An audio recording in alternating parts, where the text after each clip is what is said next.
do they need access to this stuff until you can verify that this is a real person and this is the person that we thought it was, which is more to the point, right? Because sometimes they will be real people. Like you can pay someone to do anything for you these days, but you need to make sure this is the person you thought it was. So until you can verify that, then verify it again and again, it's like an ongoing thing.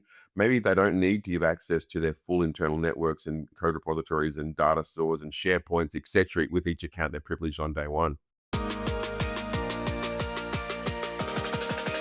This is KBcast. Are they completely As a cybersecure? primary target for ransomware campaigns, Is as you security and testing and performance and scalability. Risk and We compliance. can actually automate that. take that data and use it.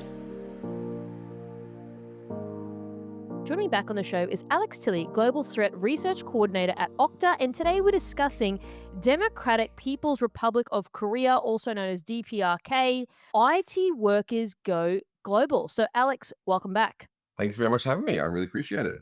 Okay, so you've recently conducted a bit of research, which we will be linking in the show notes for those that want to dive a bit deeper. But I found this really fascinating. And obviously, you were part of this research. So let's get a little bit of the lay of the land from yourself, Alex. Like, what's sort of going on with North Korean IT workers? What's the threat? What's the whole thing with US big tech threats? Like, just tell me everything, what's happening.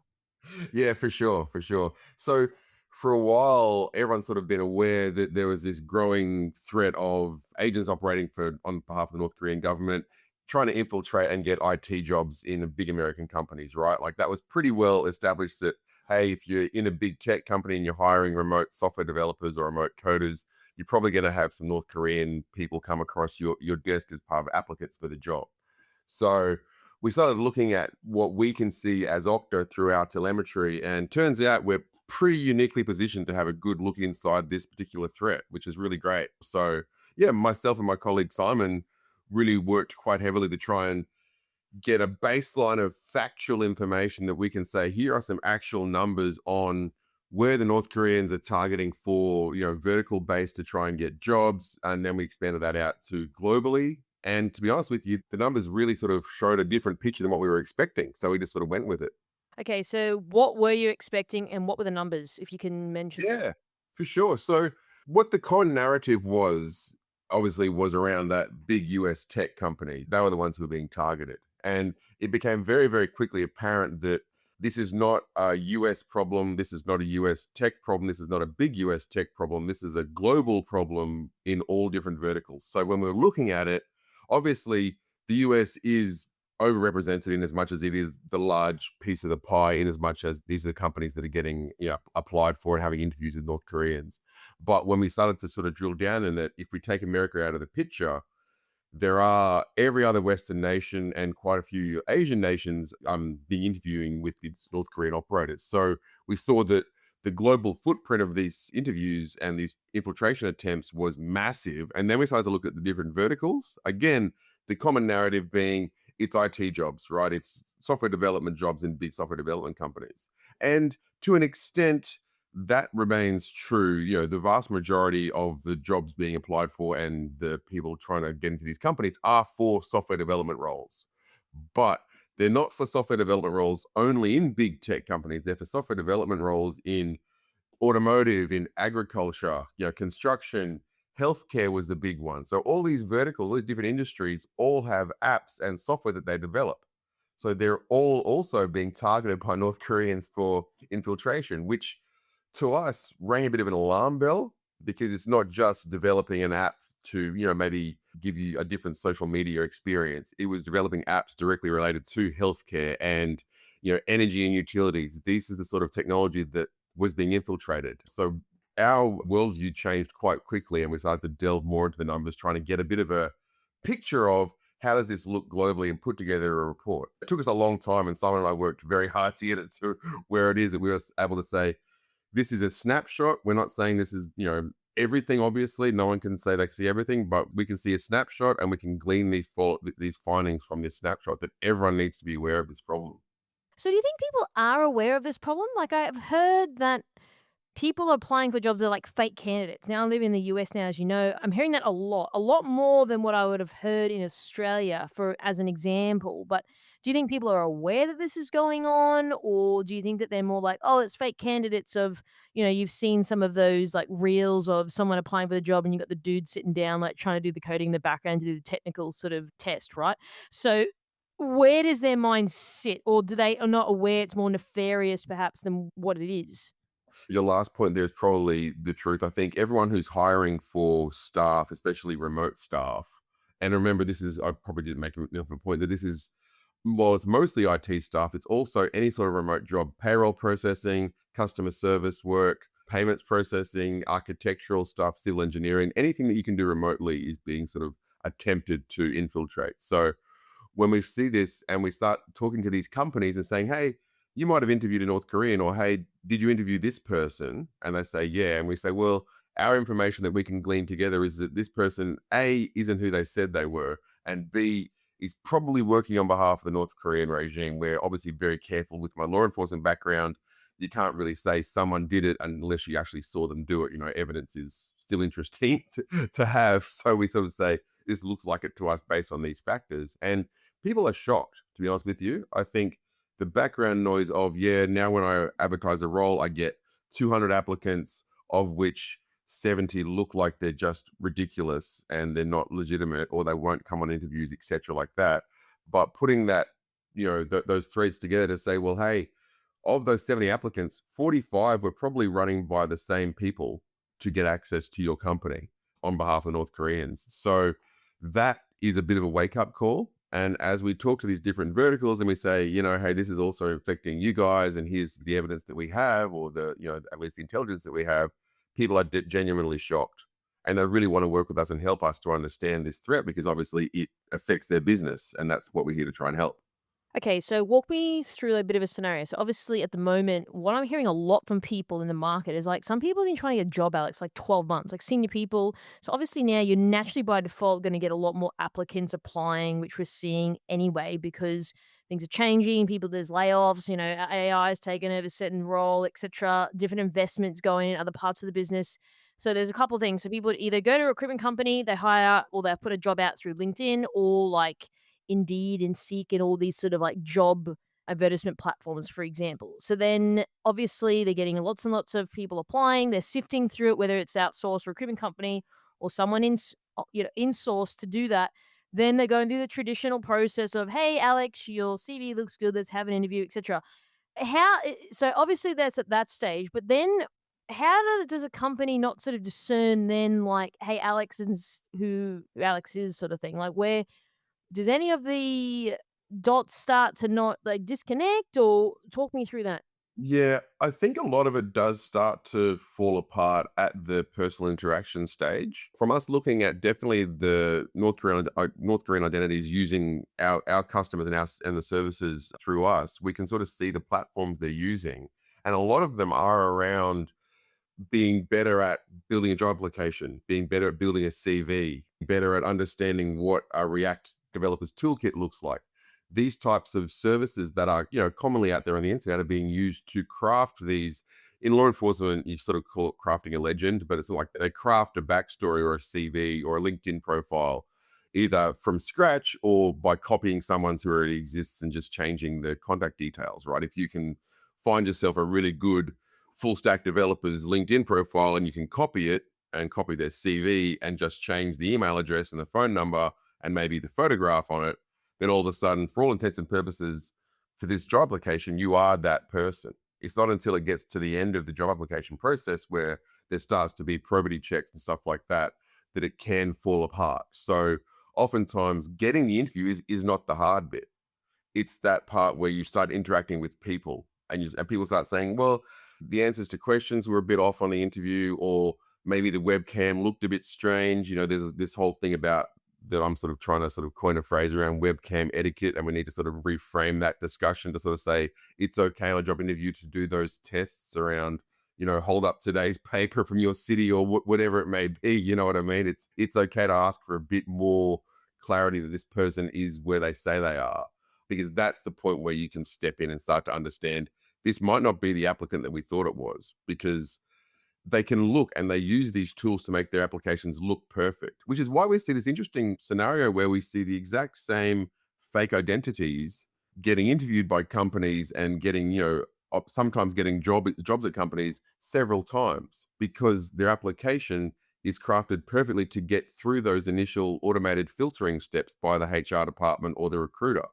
So once it gets through once, they can just keep firing that same application through and getting through every few weeks, every few months as more roles come up. So unless the company is saying, hey, this applicant was, found to be not the person that they said they were, therefore let's change our hiring gateposts and let's change our filtering rules so this person can't get through again, then we see them sort of go through time and time again, sometimes 3, 4, 5 times, which is pretty interesting to us. It sort of shows that their legend building is working, if you know what I mean. Yeah, this is interesting. Okay, I want to get into this a little bit more. I want to go back to LinkedIn profiles. So what I've found recently, like maybe the last 2 months, I'm getting a lot of clearly fake profiles trying to add me. I obviously decline them, but because you have the natural, even if I don't accept to connect with them, they can just automatically follow me. So I think LinkedIn is trying to crack down on that because sometimes I'll see like a bunch of people, like the number just go down, and I think it's them saying we've removed a bunch of these fake profiles. But I mean, like, look, do you think so? If you look at a fake profile, like, it's pretty obvious that some are fake. Like they just newly created, they have one follower, and I'm the apparent connection that they have, or like there's a lot of gaps in like their alleged work history, or there's a really basic photo. Like it's pretty obvious. But are you saying that some of these people that are applying for these roles, like their CV, if you were to do like a match, it does look legitimate? Because I mean, if you start and I mean, it's hard because if you're doing like talent acquisition, like your job is not an Alex Tilley to do research on these people to this nth degree, right? So they may be doing a preliminary check, but maybe is it just not enough? But then also when you're in the interview with someone, doesn't it sort of then, isn't it obvious then that the person that you think you were interviewing is not the person that you then see when you're doing a virtual interview or? Yeah. Perfect questions, which that's exactly what pops up in our head as well as we're looking at this work. And it really does come down to, in this case, the adversary is really well experienced and they know that it's a numbers game from both directions, right? So it's a numbers game from applications. If you get enough different legends crafted, enough different identities, throwing them at a job, one of them's going to look good enough to get you past the first hurdle, the second hurdle, and so forth, right?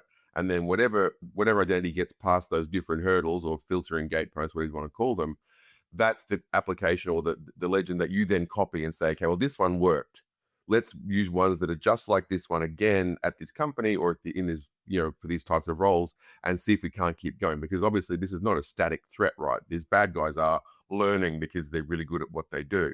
And then from the other side of the fence, as you alluded to, from the hiring manager point of view and the HR department point of view, it's a numbers game from the sheer volume of applications coming in. As you said up the top, people looking for work. Unfortunately, with layoffs, etc., happening, there's a lot more people looking for work in IT jobs around the place. So those numbers of applicants are going through the roof. So when you're trying to filter out all these different applications coming through, you do use the technology and ATSs and various different filtering techniques to say, only float me the top 10% of applications because I'm getting 1,000 applications for each remote job, right? So if the bad guys can craft their application to be one of that top 10%, they're going to get through that first hurdle. So both aspects of this are playing a numbers game, and I'm not sure who's winning. All I know is that it's still going on, which normally in criminal circles, which is my background, crooks don't keep doing crime if they're not making money out of it.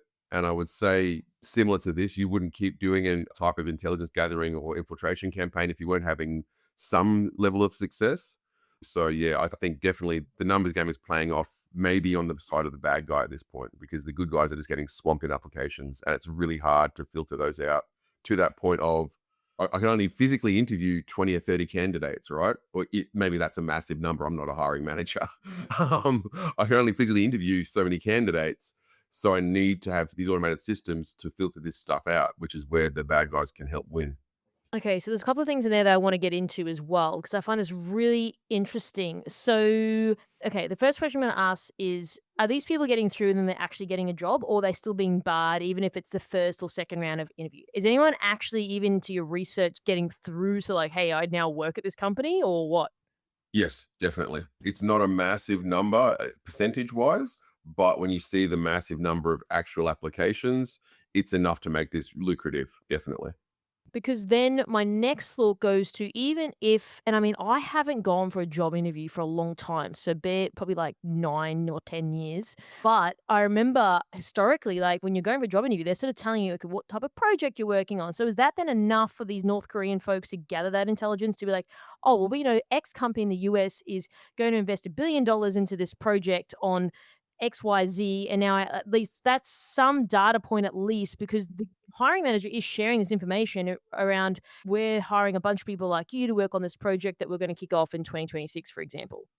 Yeah, definitely. That's and there's I suppose there's potential for tiers of operators in this type of scenario where you see videos of the interviews with the hiring managers at various companies, and they're literally you can see them googling the answers to questions or asking chatbots the answers to the questions on the interviews. Right, that's sort of a lower tier of person, all the way through to if you've done enough job interviews for like React developers. I'm not a developer, I'm a network and cybercrime guy, but if you've done enough job interviews and maybe had enough jobs for a few months in software development, plus you use all these extra tools online that will teach you how to code and answer your questions around various different taskings you've been given, you can form a reasonable facsimile of a coder for a little while. And it's only really a little while that they need to get a few paychecks, right? Like we're not talking about mostly people who want to stay employed for years. Like I'm sure that would be golden for them, but what we're sort of seeing and anecdotally what we're hearing a lot of is definitely it's if they can last 2 months once they get a job, they're doing pretty well. Like that's a bit of a win. You know what I mean? They're not sort of saying you've got to get this job and keep it for 3 years. It's very much get a few paychecks, get found out, sometimes get what data you can get out of them apparently, and then go on to the next one because you're always working 5, 6, 7 jobs. You know what I mean? So it's just a churn over of numbers. And with this current environment, there is so many numbers out there that they can just keep churning. Yeah, because that's the part that I was thinking. It's like eventually people are going to find out that you can't really do this job, right? And eventually they're going to fire you. Be like, well, you don't really know it. But then are there tell signs? I mean, if someone's coming in pretty heavy and asking like 1,001 questions, like an investigative journalist like myself would ask, it's gonna look pretty suspicious then. Like, well, hang on, this dude just started working here and they're asking a lot of questions. And depending on what level of access they have or what type of role that they're doing in that company, it could be like a very secret squirrel project that they're working on, for example. So, like, isn't there easy signs? But I guess at the end of the day, these people they're not necessarily cyber people. They're not thinking like how you and I think, Alex. Yeah, you're spot on. I'll get to your second point there in a tick, but definitely it's not really about asking the questions. From what I see of when we talk to people, when they get jobs, seem to want to keep as quiet as possible. They want to keep as low profile as possible just to try and last a few months without getting found out that they're absent or that they're not what they said they were. So I think the least that they can speak to, the better as they go forward there. So they sort of try very, very hard to keep a bit of a low profile. But once they're in, definitely one thing that I'm personally trying to champion, and this is one of those really uncomfortable discussions to have with companies. Once me and my colleague Simon have sort of said, hey, this is what's happening with your company. One of the bits of advice that I give people is investigate why you would need to give every new starter full access to your internal network or your code repository. Like, and comes down to a really interesting cultural question, right? It's like many organizations say, well, no, we want our new employees to feel like they're part of the family, want them to feel like they're a valued employee, and we don't want to put up guardrails straight away to make them feel uncomfortable and unwelcome. That's an internal culture decision, which is whatever. But I'm sort of saying, and Simon is sort of saying, if you hire someone to be a remote payroll processor or a remote code developer or a remote engineer or anything like that, maybe they don't need access to everything straight away. You should only be giving them access to the specific things they want, right? It's a pretty basic, as you mentioned, cyber principle. Those of us in cyber, it's pretty basic principle of least privilege, right? It's the same thing with hiring. It's like, do they need access to this stuff until you can verify that this is a real person and this is the person that we thought it was, which is more to the point, right? Because sometimes they will be real people. Like you can pay someone to do anything for you these days, but you need to make sure this is the person that you thought it was. So until you can verify that, then verify it again and again, it's like an ongoing thing. Maybe they don't need to give access to their full internal networks and code repositories and data stores and SharePoints, et cetera, which with each account they're privileged on day one. I think that's a pretty hard discussion to have in my experience, but it does get some people thinking. For remote-first companies, maintaining a strong security posture across distributed teams can be a challenge. That's why thousands of modern, remote-friendly firms turn to Vanta. Vanta automates the heavy lifting for ISO 27001, SOC 2, GDPR, and more, keeping you compliant and audit-ready wherever your team logs in from. Visit vanta.com/kbcast. vanta.com/kbcast to learn more. Yeah, for sure. And perhaps would you say it should be like an incremental trust thing? So like maybe 3 months, then the 6, then then the 9, then the 12, which I guess is counterintuitive because it's like, well, hey, we need this person to work from day one because we don't like. Sometimes it's like this person has a really specialized skill set. There's like 6 people in the world that can do it. So we have to give them all of the things. And I'm not saying that this is an easy answer. I'm No. just trying to look at it differently to be like, well, what's going on in their mind and why, what would be the impetus to saying, hey, you need to have access to all of these things? Definitely. And the overhead, right? Doing staged access and doing, restrictive access to new hires. When you say if you're doing, as you mentioned, like a big project, right? And you're going to hire a couple hundred people or whatever it may be to do this massive project to develop this new widget. To do staged access per account is a massive overhead for your onboarding team, right? So I totally get it. I'm not saying this is how you fix the problem, it's going to be easy, but definitely start thinking about what can your new starters do on day one with their provisioning kit, and sort of start having those thoughts internally. And again, it's not an easy fix, but it is something. And you mentioned, this sort of staging of access, and that's a really key thing that we try and champion, is that idea of re-verifying that a person is who a person says they are. And that's difficult, but I think necessary and increasingly necessary, that you need to keep verifying that your staff, especially if they're fully remote, contingent workers, etc., are who they said they were. And that's, again, can be, I'm not a HR lawyer, there could be, some sort of workplace bullying or harassment type claim in there somewhere, I would imagine. But definitely sort of saying every, random period, we just need to really re-verify that you are who you said you were, until we can get an idea that this is going to be an ongoing scenario. So yeah, it's just one of those things where there are some difficult conversations to be had and to be thought of around everyone's risk profile.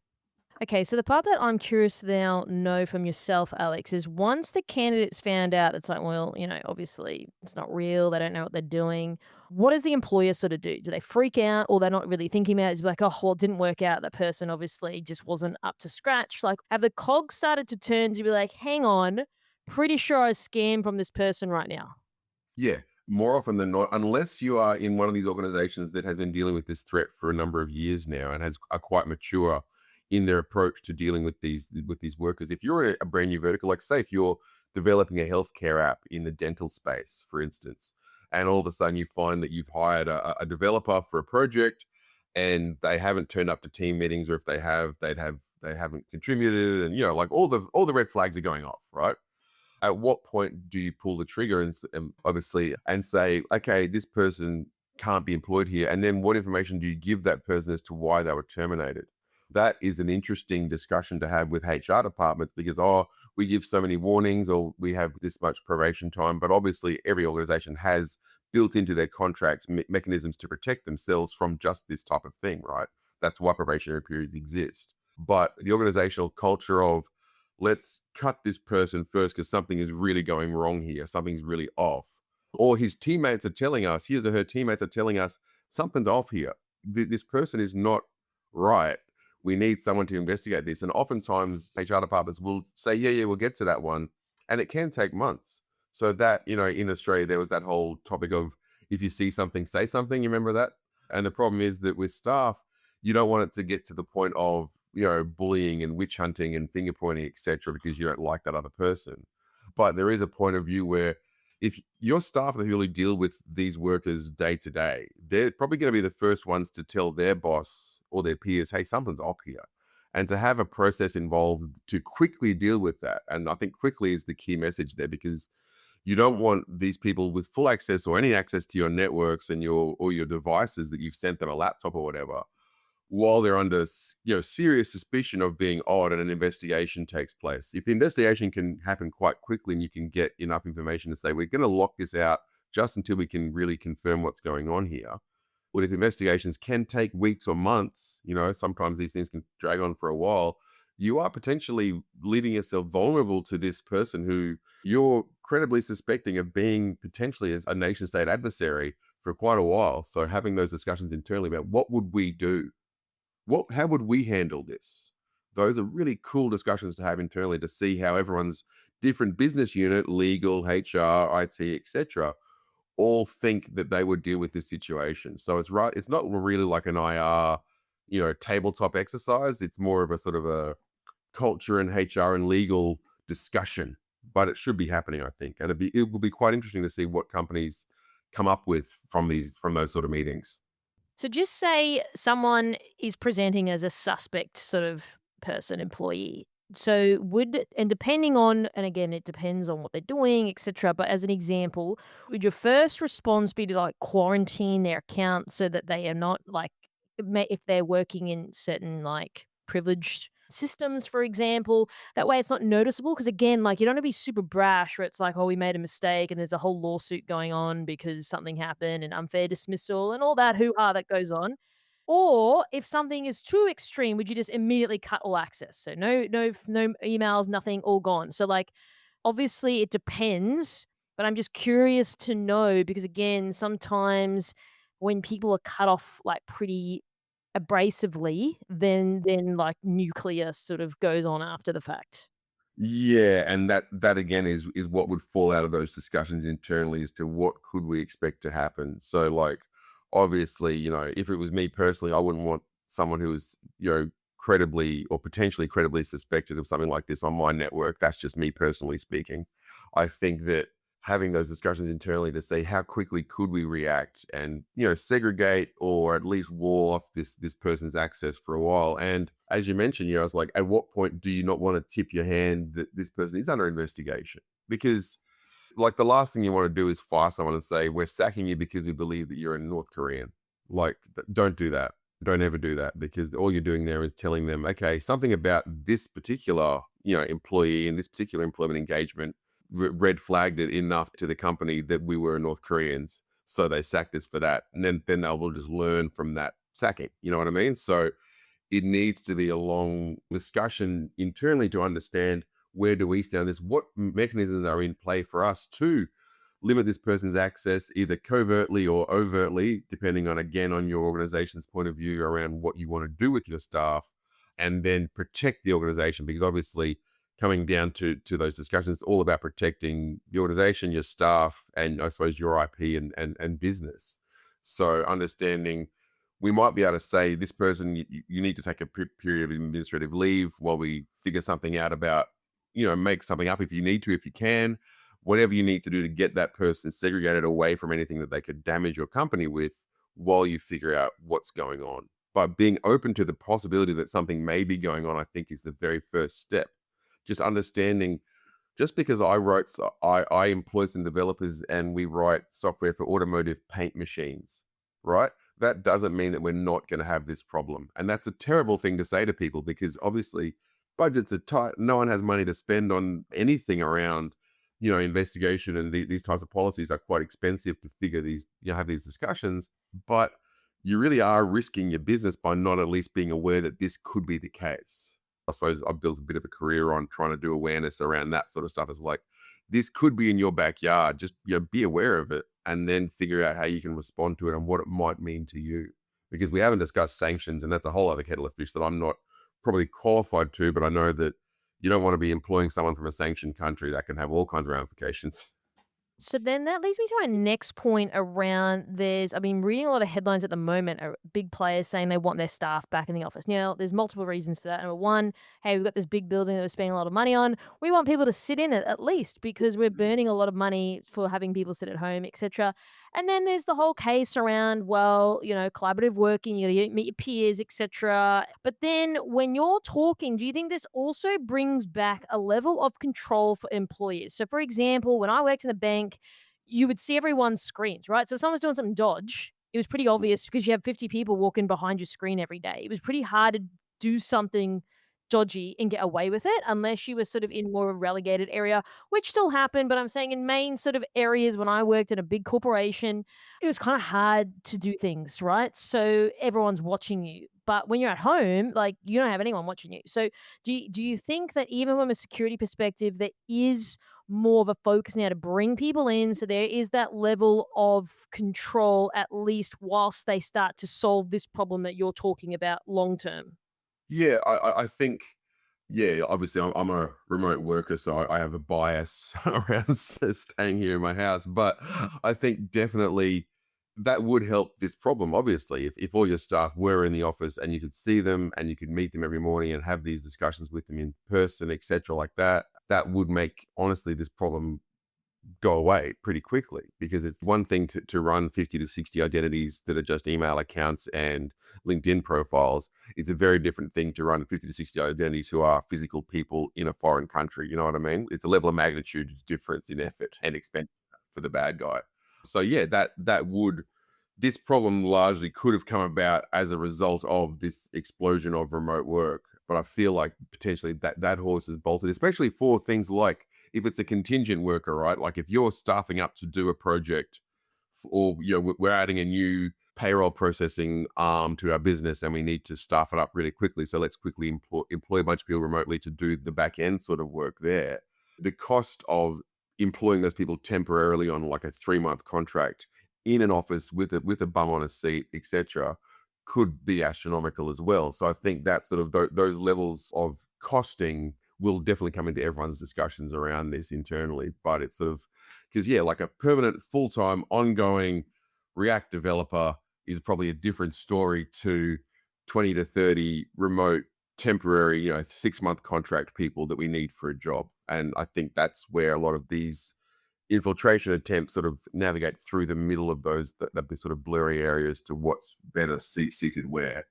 Yeah, this is interesting. And I was reading something yesterday and it was like the Gen Z generation have said it's like they would take 50% pay cut just so they could work at home, right? So it's like even if people are wanting people to work in the office, they're like, oh, I don't want to. Like I'm actually willing to take a pay cut because I don't want to come into the office. I have no desire to. I've had a lot of people talk like that actually from various generations. So even if companies wanted that, they may not get the talent that they desire because people are like, well, no, I live 3 hours from Sydney. I'm not going to commute in every day because it gives you a level of peace in your company.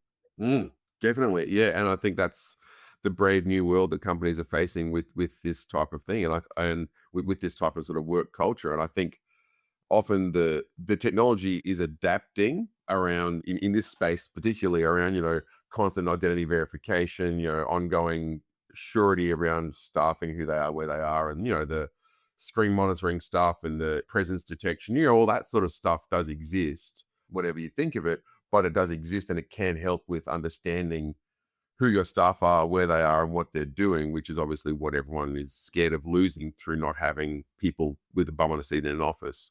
So I think that aspect of it is definitely catching up, but the cost benefits and the cost difference between a person on a chair in an office and the cost to verify that person's at their chair at home, I don't know those numbers, but that would be an interesting discussion, right? To see how that stacks up. Yeah, pretty much. Because what I'm seeing here in the US, there are companies saying like you need to come in 5 days a week now. Now, whether that's, I think that's probably for other like economic reasons, because like I said, if they own the building and it's just vacant, like the actual depreciation for that building, apparently, as I'm told, starts to decline because there's no one in it and occupying it. So there's that aspect. But then obviously, people are still going to hire remote workers. And it's just the way it is now. So whilst I don't really see this problem going away, it may sort of go away if more people go and work. So it sort of plugs one hole, but it's still opening up for other things. So what do you sort of think then moving forward? Like what can people do? I know you can't give away all of the answers to specifically what people can do, but it's just we're at this point now in this juncture in time. Remote workforce isn't going to go away, but what do you think moving forward? Yeah, oh, yeah, for sure. Yeah. What I genuinely think is the best first place to start is probably your audience would be obviously more on the sort of cyber side of the fence rather than the HR side of the fence, I would imagine. Definitely seems that way. So those cyber people, getting them access, so your CTI people, your threat research people, even just your general security engineering staff, they need to get access to your quorum of applications for jobs. Now, that seems like an easy thing to say, hey, let your CTI team run their indicators or run their, whatever they have over the applicants and their CVs for the various jobs that you're advertising, so we can see if anything stands out as being strange. Seems like a pretty straightforward thing to say, but in my experience talking to many organizations that are going down this path now, either reactively because they had a problem or proactively because they're scared of having a problem, is that those discussions can take quite a while because you've got all kinds of PII and privacy considerations, all that sort of stuff around those data holdings of those persons, personal information that they provided to HR. So even getting access to those CVs and those applications can be really, really a long process, but it's a good one to start today, to just sort of sit down and say, hey, I want to have a meeting with HR department and say, we really need to be understanding how we stand to this threat of these, fake applicants. Maybe let's class it as fake applicants rather than North Koreans, depending on what you think might get better traction. And to that end, we need to have a program internally where certain people can access these applications and these stores of CVs and the associated LinkedIn profiles and email addresses, etc. So we can start verifying that they are not dodgy, for want of a better term, from a technical point of view and from a cyber point of view, rather than just does their experience match their CV? That is the big one to start with. And once you can do that, then you can start to say, okay, well, now we can start to source maybe some indicators. I don't know, the level of false positives out there around, like email addresses that are getting passed around is one thing that we found quite troubling. So I think if someone sends you a list of email addresses and said, these are all North Koreans, that's great. Have that, use that to understand and maybe to start doing some ranking that maybe you might have an issue there with some applicants.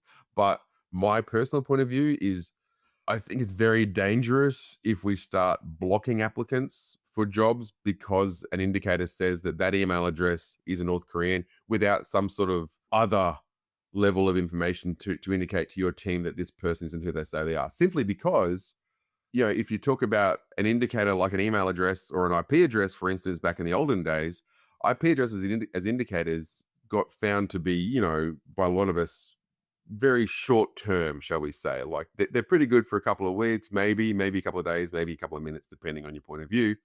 But I wouldn't be blocking every IP that's ever been told as being bad, right? And I think it's the same thing with DPRK or with these fake profile email addresses. Definitely use them for scoring and definitely use them to open investigations and to understand this problem. But we saw enough legitimate people getting swept up in some of these lists that it made us sort of concerned that real people are getting blocked from employment opportunities because an email address of theirs was swept up in a large phishing net, months or years ago, and is still being flagged as being a North Korean to this day. So I think that's a little call that I wanted to make to your listeners, is that if you get these email addresses, please use them as an investigation starting point rather than blocking outright. That's my personal advice, is that you don't want to be blocking people based on an indicator that could be years old if you don't have context for it, because it's a real person rather than just an IP address as we're used to dealing with. Yeah, that's totally fair, and I hear what you're saying. The other point you made as well, Alex, which I found interesting, is when you're doing like a virtual interview, like buying the local paper. So maybe that's just a prerequisite for companies now. Like, hey, you're going to have to invest a couple of dollars. It's just more for verification purposes because of this. I think that's fine though. Like, I mean, like back in the day when you have to go for a job interview, like you'd have to take a train, bus, taxi, whatever to see, you had to have some investment, buy a new outfit to meet the employer. So I don't think that's that taxing, but would you think that that would help at least go, okay, well, we know for sure that this person isn't in a random country, or else they can't physically go and buy that paper in that town that they said they lived in. I can see that would help with a lot of the cases that I've looked at here. I can see that something like that sort of, literally what's today's paper, hold it up. That would help. A lot of these things, obviously, for every control, there's a way around it, and cool. But yeah, let's just assume that that's the case. But yeah, I think something as simple as it sounds as that will be interesting, because one of the good tells on the interviews is, like they say they live in Florida, for instance, but they don't know who the Marlins are, or, whatever the case may be. Like there are sort of, like you say you were born and raised on the Sunshine Coast, but you can't tell me what a cane toad is. That's something that was really personal to me, but you understand. So I think those sort of personal and location specific questions and verifications are one of the better things that we have at the moment to deal with the human side of this problem, because I think this is very much a human problem. As I mentioned before, I think technical definitely has a place to it, but a lot of this is human, and yeah, those, I guess you want to call them dumb human tricks, right? If we fall back to old school stupid stuff that works, right? If it's dumb but works, it ain't dumb.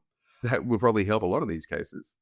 Yeah, okay. So you're also saying that depending on where they live, they have to enter some sort of context around where they live. That makes sense, right? But then if these people are pretty skilled, wouldn't they have worked that out? But have you seen that show like Border Force? And it's like when people are like, oh, what are you here in Sydney to do? Sightsee. It's like, mate, like at least do a little bit more research. Sydney Harbour Bridge, Opera House, like obviously they're bad criminals, but I'm just saying that like couldn't some of these fake applicants do a little bit of like high level research to fake their way through or Oh, 100%. Yeah, and they do. That's the thing, that they definitely do. And it's definitely happening. Like they're asking around, what are the Christmas holidays in Australia, for instance? Which days do companies normally take off?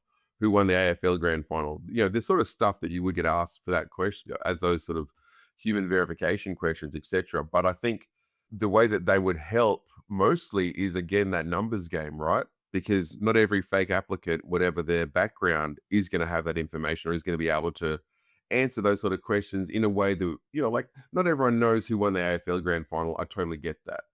But you would have an answer that a normal, say, an Australian would go, oh, yeah, fair enough. That's someone who says that they don't really follow the footy. And that's fine. You have those sort of human checks built in. But I think to just get rid of a few of those numbers, to get that numbers game down a bit is the key. So then your actual HR people and your hiring managers can have less noise to deal with while they're trying to pick candidates and trying to understand each candidate's legitimacy.